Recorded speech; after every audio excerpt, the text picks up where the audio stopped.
It's 1943. American farms are dying. All the young men are fighting overseas. Crops are rotting in the fields. Nobody to harvest them. Then something wild happens. The U.S. government makes a controversial decision that saves the entire food supply. They bring in the enemy. Literally, thousands of German soldiers, POWs who were just trying to kill Americans months before. Now, they're picking our crops, working our fields. And here's the crazy part. Many didn't want to leave. The crisis begins. It's 1942. America has a serious problem. All the young men are gone. They're fighting in Europe and the Pacific. Back home, the farms are empty. Nobody's left to work the fields. Wheat fields stretch for miles with nobody to harvest them. Apple orchards are full of rotting fruit. The government starts to panic. How will America feed itself? How will we feed our soldiers overseas? Then someone in Washington has a crazy idea, a controversial idea. We have thousands of enemy soldiers locked up in camps, German prisoners of war. What if we put them to work? Some people are furious.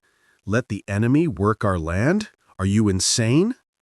But desperate times need desperate solutions.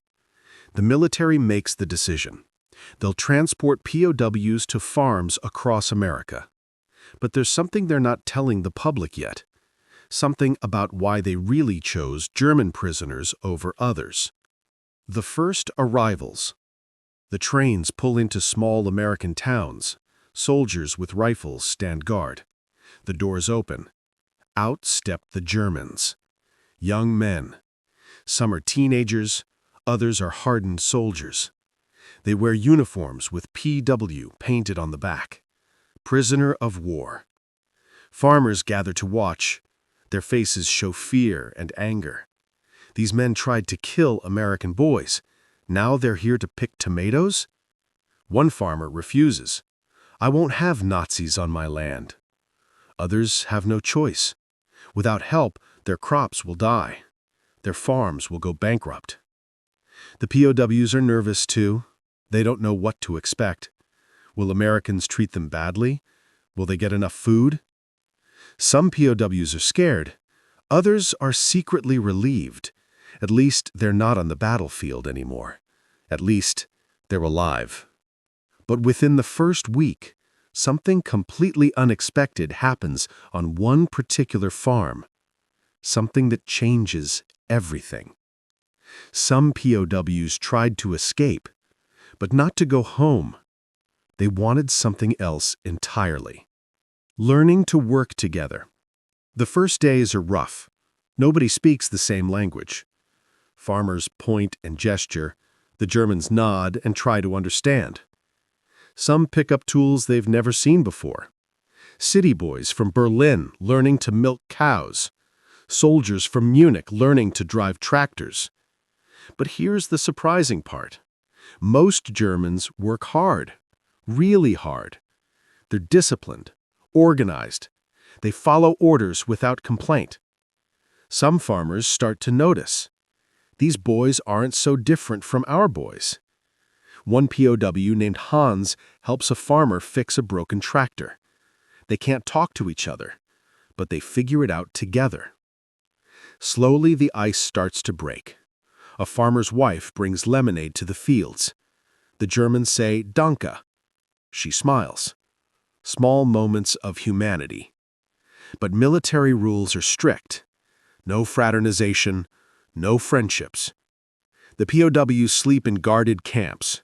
They're transported to farms each morning, transported back each night. Yet some POWs don't come back one night. They vanish into the American countryside. And that's when authorities discover their real plan. The escape attempts. 3 German POWs disappear from a camp in Texas. The military searches everywhere. Dogs track their scent through cotton fields. Soldiers check every barn and farmhouse. Where did they go? Finally, they find them. 200 miles away, not heading toward the coast, not trying to reach Mexico. They're in a different town, working on another farm, under fake names. This happens again and again. POWs escape from camps, but they don't flee America. They go deeper into the country. Why? The answer shocks everyone. These men don't want to go back to Germany. They've seen America, the abundance, the freedom, the food. They've heard stories from other POWs. After the war, Germany will be destroyed, bombed to rubble, no jobs, no future. America looks like paradise in comparison. So they run away to stay here, to build new lives. Some change their appearance, learn English from newspapers, practice American accents. One POW gets so good at pretending he almost succeeds in joining the U.S. Army. But not every German prisoner feels this way. They stay loyal to Hitler, and they're planning something dangerous. The hidden tensions. Inside the POW camps, a secret war is happening. German officers still give orders. They enforce Nazi rules. Any prisoner who's friendly to Americans gets threatened, called a traitor. Some get beaten up at night.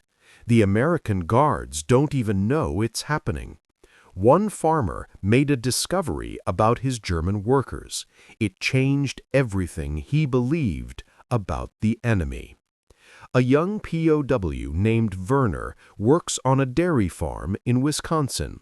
The farmer, Mr. Johnson, notices Werner seems scared, jumpy.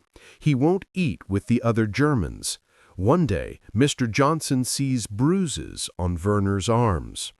Werner finally tells him the truth. He's being punished. Why? Because he said he likes America. Because he thanked Mrs. Johnson for the apple pie she baked. Mr. Johnson is stunned. He thought all Germans were the same, loyal Nazis. But Werner is just a scared kid, forced to fight, forced to follow Hitler, now forced to hate by his own countrymen. This discovery spreads to other farms, the realization that not all enemies are evil. Bonds that shouldn't exist. Against all the rules, friendships form. A POW teaches a farmer's son German words. A farmer teaches a POW how to fish. They share cigarettes during breaks. Some families invite POWs to Sunday dinner. The military doesn't like this. It's against regulations. But in rural America, far from military bases, things are different. People follow their hearts. Some stories go even further. Young German prisoners meet American women. At church socials, at town dances, they're not supposed to attend. But some guards look the other way. Romance blooms in secret. Letters are hidden. Promises are whispered. When the war ends, I'll come back for you. Mr. Johnson decides to protect Werner. He requests Werner specifically for his farm, keeps him away from the Nazi officers in camp. By war's end, Werner survives. He returns to Germany, but he never forgets the kindness. Still, not everyone is happy about German POWs in America. Families who lost sons overseas are angry. They feel betrayed. The war ends May 1945. Germany surrenders. The war in Europe is over. Americans celebrate in the streets. But what about the POWs? There are over 400,000 German prisoners in America. They've been here for years, some for 3 years. They've worked on thousands of farms, helped harvest millions of tons of crops. They've become part of communities. When the war ended, The U.S. faced an impossible choice: send them back to Germany or keep them here. The government decides all POWs must return to Germany. The ships start loading. The trains head east. Many Germans don't want to leave. They beg to stay. Some cry. America has been good to them, better than their own country, better than the Nazi officers who ruled them. But the law is clear. They must go. Farmers lose their workers. Some farms struggle again. Mrs. Johnson in Wisconsin watches Werner board a train. She'll never see him again. The program ends. The camps close. But decades later, something unexpected happens. The legacy and final reveal. Years pass. The 1970s arrive. Then the 1980s. Letters start coming from Germany. Old men writing to old farmers. Do you remember me? I worked on your farm during the war. Some former POWs return to America as tourists. They bring their families. They show their children the fields they once worked, the barns where they slept. Many cry with emotion. Werner finds Mr. Johnson's address. He writes a letter, thanks him for saving his life, for showing him kindness when others showed hate. These stories emerge across America, thousands of them, a strange chapter of history most people forgot. The U.S. government chose to send them back, but the bonds formed never broke. Some POWs did return legally. They immigrated, married American women, built American lives. The real reason America brought German POWs here wasn't just agriculture. It was strategy. Keep enemy soldiers far from the war, far from escape to neutral countries. Use them productively. Win hearts and minds. And it worked. Many German POWs became America's greatest advocates back home during the Cold War.